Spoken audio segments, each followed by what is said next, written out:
Poor little guy is all tuckered out. So we're going to do a review on Overcooked 2, and I'll see you guys after the intro.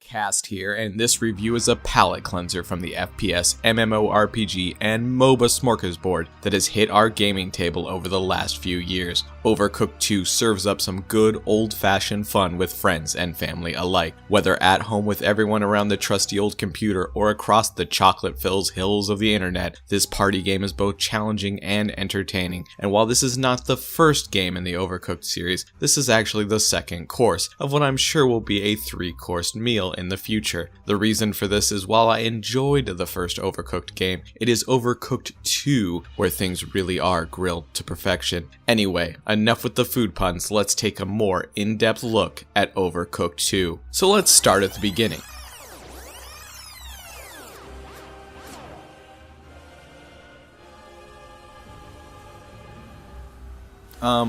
That's a bit too far.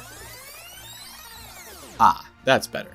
At the opening of Overcooked 2, the Onion King and Kevin call forth the army of the unbred. This isn't my pun, so don't blame me on this one. So after a small tutorial, you are let loose to traverse land, sea, and air in order to hone your skills at the famous restaurants across the Onion Kingdom. All in your trusty food truck, and begin cooking across the map, where you are rated with a 1 to 3 stars. These stars are awarded by how good of a job you do, so when you first enter a restaurant, orders will appear in the top left, and have a time that slowly ticks down. This goes from green to yellow and finally to red. But as the time ticks down, so does that tip. Take too long with an order and these patrons will leave, and that means game over. These aren't your typical restaurants, because while they can be on the ground, they can just as easily be in the air, or even come crashing straight down into another restaurant. Plus, restaurants tend to have quirks to hinder your progress, such as conveyor belts, walkways, shifting kitchens, and a chasm you are unable to jump. And while collecting stars does more than just show how well you did, it also unlocks new cooks, hidden levels, and new features.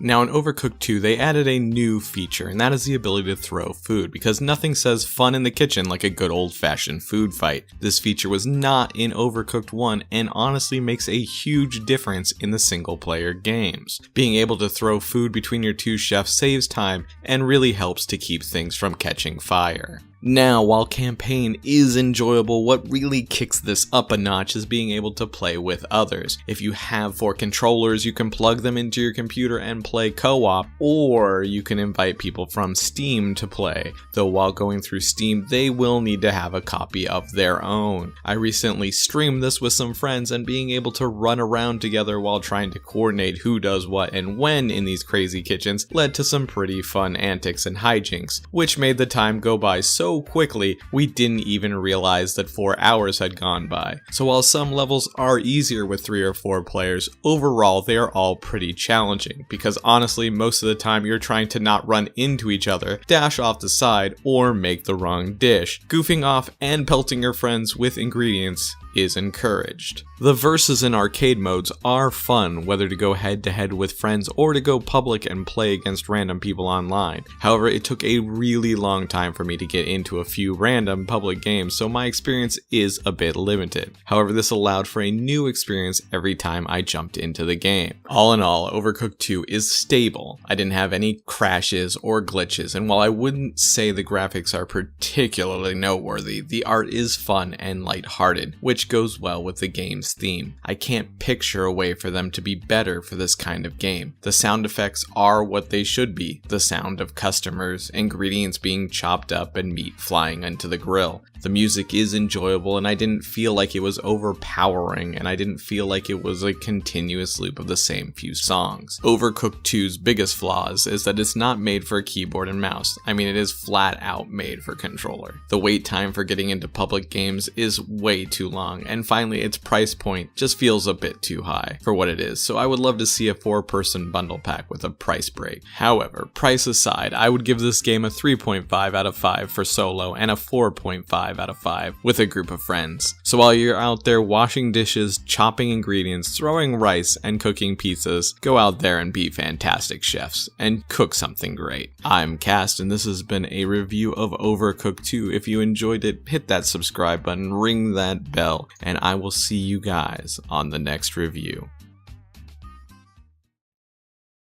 Klaatu, Barada, Necktie? Nectar? Nickel? Noodle? It's an N-word. It's definitely an N-word. Klaatu, Barada, okay, that's it. Hey now, wait a minute. Everything's cool? I said your words. I did!